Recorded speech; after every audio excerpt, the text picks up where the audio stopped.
Yo, what up everybody, it's Anime Junkie, welcome to part 9 to what if Deku could use Chakra. Now, let's get to the intro. I'm not the one you wanna fuck with. Late nights messing up my sleep, so I'm flustered. Taking out aggression with my pen because I trust it. Right in front of get myself a lamb color cuss for the game. Leave him hanging by his chain. Click bang, feeling rage, feeling fire in my brain, feeling insane. And it's slowly feeling flames, feeling fire to my brain, bringing more to no glory. Okay guys, last time I left off, Deku just hit Stain in the face while appearing or teleporting near him after sensing that Ida was in trouble. Wait, some of you are asking like how did he teleport there because he didn't have a kunai there.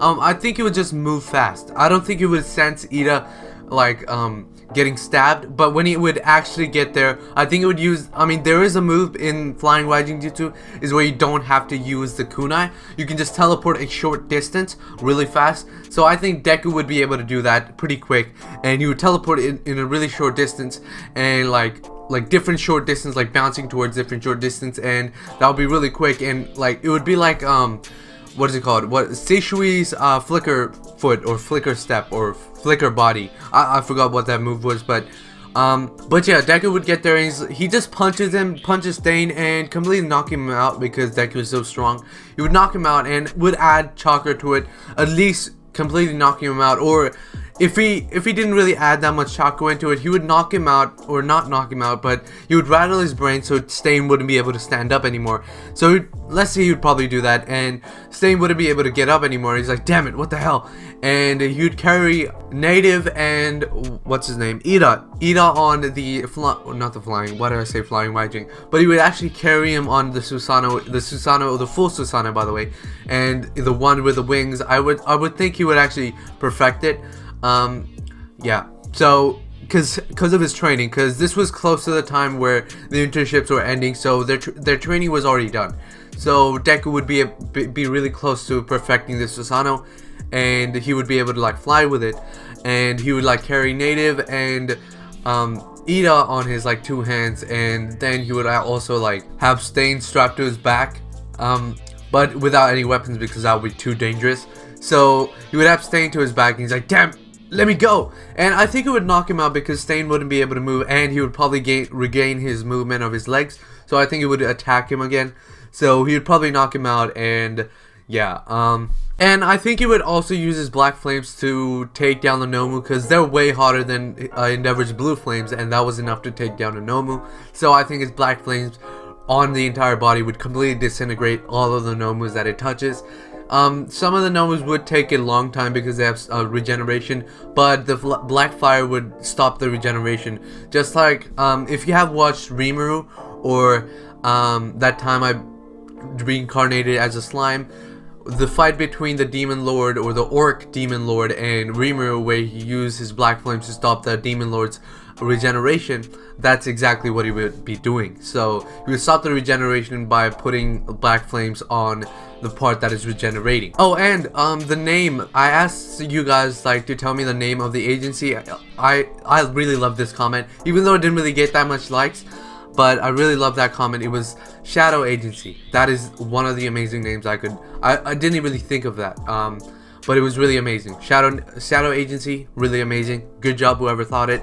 And yeah, I already forgot who actually wrote that comment, but thanks to you, whoever did that. And Shadow Agency is going to be the name. So, and by the way, in the last part I noticed when I was rewatching it, I was going to say Interrogation Agency. It's not Interrogation Agency because I think you might have confused it. It's like, oh, it's just one part of this Shadow Agency, and that's what Edshot is a part of, but it's the entire Shadow Agency. I was just saying Interrogation Agency because that's the only thing I could name it. So yeah, but overall Edshot is the leader, and I would say Night Eye because Night Eye also has that spying network.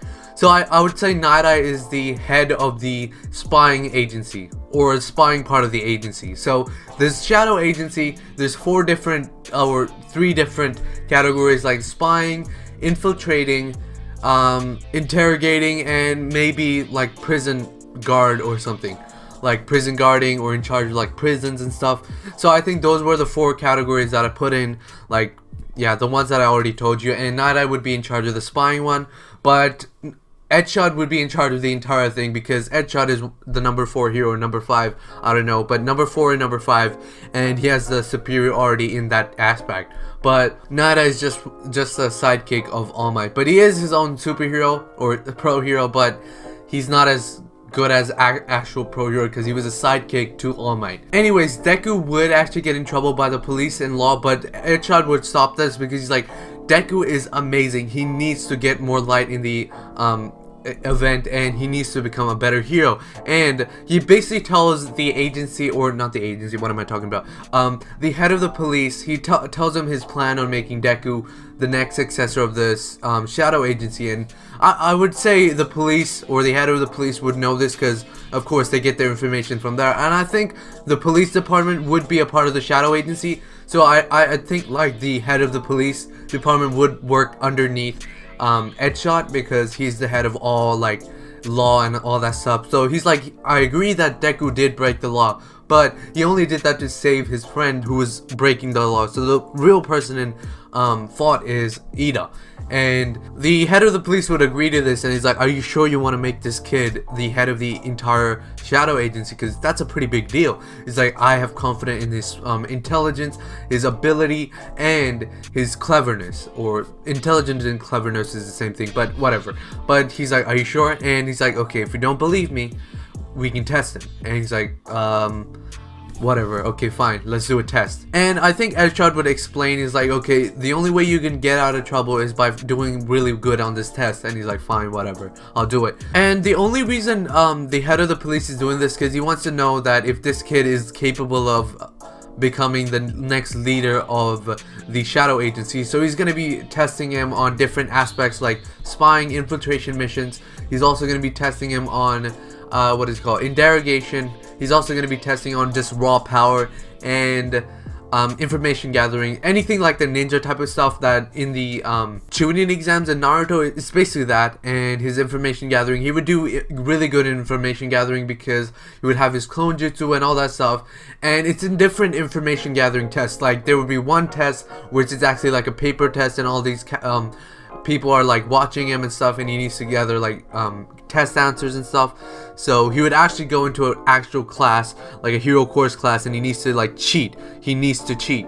So he would do that. He would also do like infiltrating this building and trying to get information on the people that are talking inside. He would do that with a shadow clone, even if he gets caught. And it will also be testing his spying ability, like infiltrating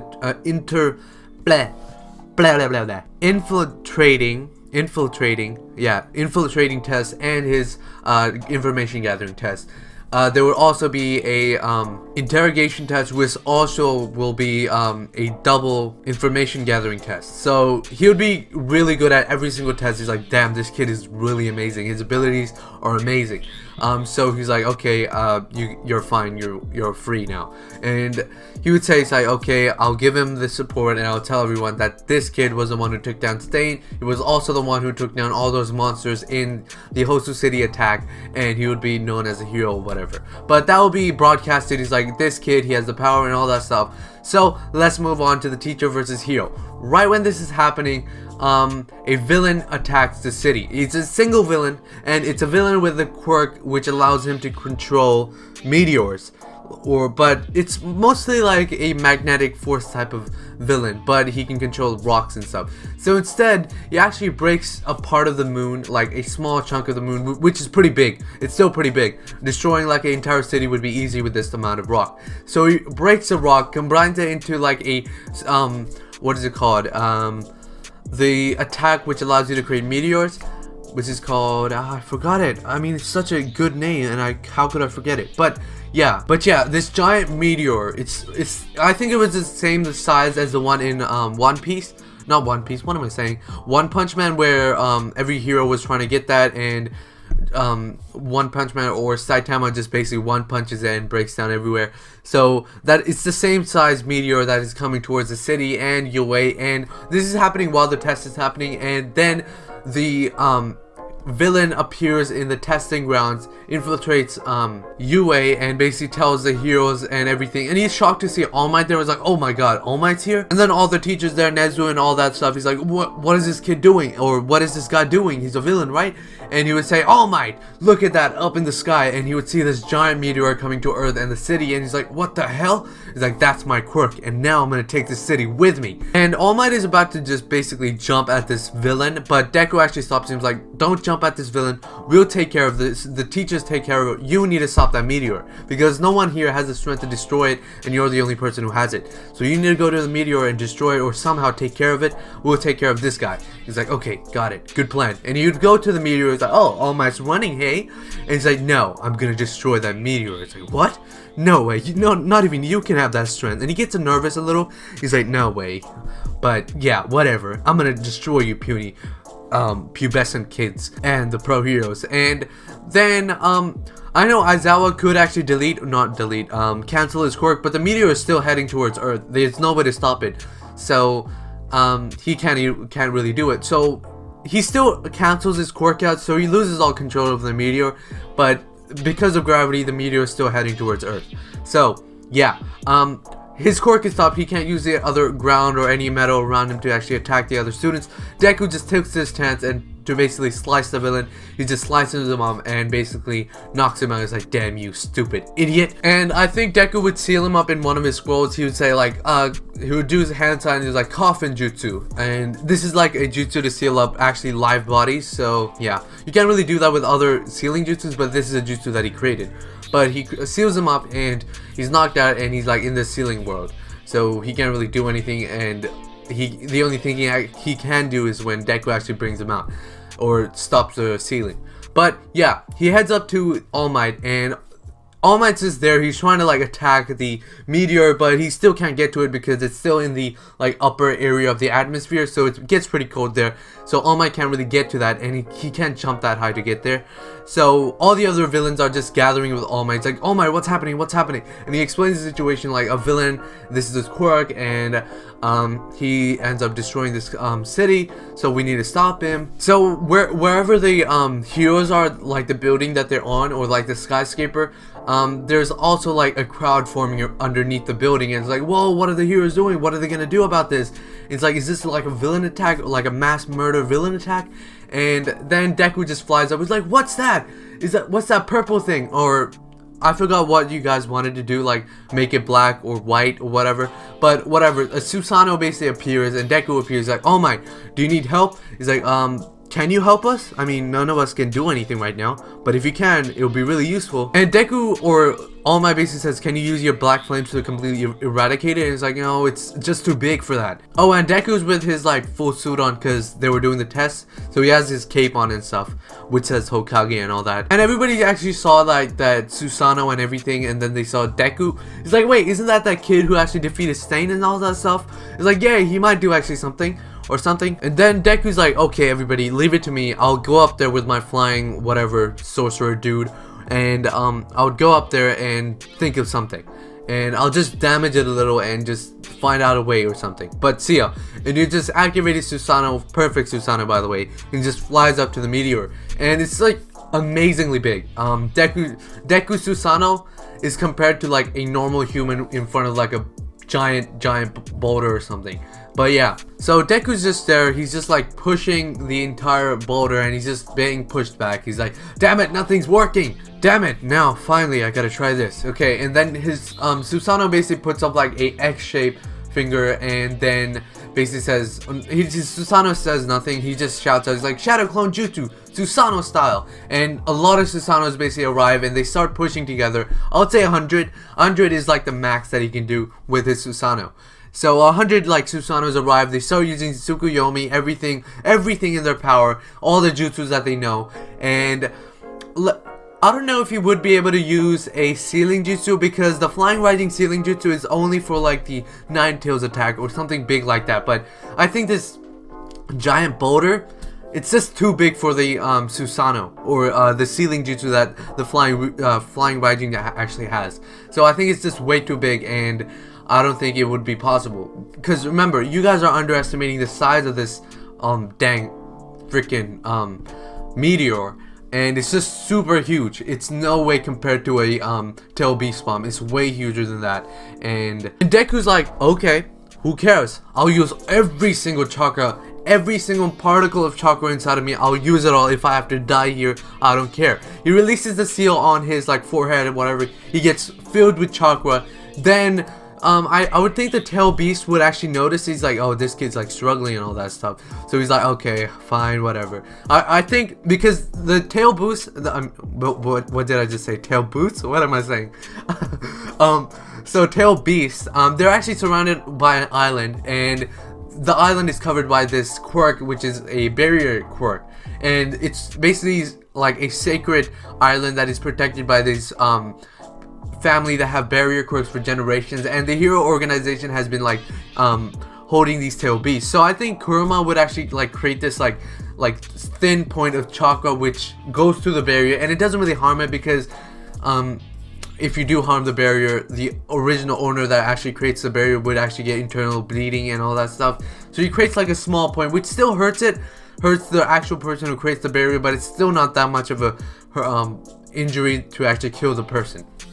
He creates like this small chakra needle which goes through that. It's just like the same like fire attack that, never mind, you probably won't know that anime, but yeah, it goes to the basically thing, and it's Kurama's chakra, and it goes straight up to Deku, and he gets pierced by the needle, and everybody's like, wait, was that a needle that he just got pierced by? But whatever. And then his Susanoo just get powered up by like this orange chakra, and it's Kurama's chakra, but he's like, fine kid, whatever, I'll help you a little. And it's like, thanks, whatever your name is, Kurama, whatever. But yeah, he gets a huge boost, and he starts like pushing back the Meteor, and he's taking all the effort he has. He's pushing it back, he's screaming, he's like, full 100%, plus ultra, and he's just pushing it back, and he actually moves it. He's moving it backwards, and everybody's like, yeah, whatever is that kid's name is, like Deku or Izuku Midori or whatever. And then the heroes would say his hero name is Hokage. It's like, yeah, Hokage. Man, this video is getting a little too long, but whatever. I'm gonna finish this like whatever arc that I just created in My Hero Academia to make it interesting.